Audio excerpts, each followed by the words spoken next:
सुनको मूल्य नयाँ रेकर्ड राख्दै किन निरन्तर उकालो बढ्दैछ नेपाली बजारमा सुनको मूल्य।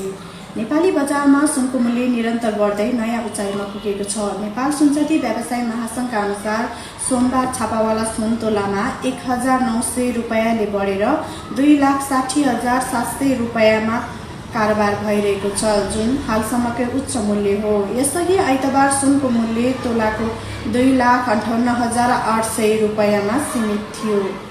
सुनको यो निरन्तर उकालो यात्राले बजारमा अस्थिरता बढ्दै गएको संकेत गर्छ। पछिल्ला दिनहरूमा आन्तरिक बजारमा सुनको मूल्य वृद्धि, डलरको उतार चढाव, भूराजनैतिक अनिश्चितता र सुरक्षित लगानीतर्फ लगानीकर्ताको आकर्षण गर्नु यसको प्रमुख कारणको रूपमा हेरिएको छ। अन्तर्राष्ट्रिय बजारमा सुन महँगी भएको कारणले गर्दा नै नेपालमा पनि प्रत्यक्ष असर पारिरहेको मान्न सकिन्छ। सुनको मूल्य उच्च बिन्दुमा पुग्दा उपभोक्ता मारमा पर्ने सम्भावना बढी देखिन्छ। विवाह, चाडपर्व वा लगानीका लागि सुन खरिद गर्ने उपभोक्ता प्रतिपक्षरत रहने प्रवृत्ति देखिन सक्छ, जसले तत्कालीन कारोबारमा केही सुस्तता ल्याउन सक्छ। तर लगानीको दृष्टिकोणले हेर्दा मूल्य अझै बढ्न सक्ने अनुमानका कारण सुनप्रति आकर्षण पूर्ण रूपमा घटेको छैन। सुनसँगै चाँदीको मूल्य पनि बढेको छ।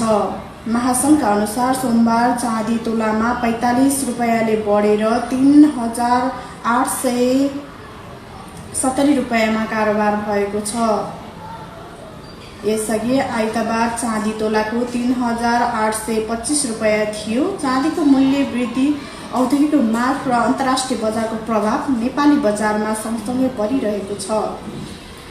समग्र हेर्दा सुन चाँदीको मूल्य वृद्धि केवल स्थायी माग आपूर्ति परिणत नभई विश्व अर्थतन्त्रको अनिश्चितता र अन्तर्राष्ट्रिय बजारको प्रभावसँग जोडिएको छ।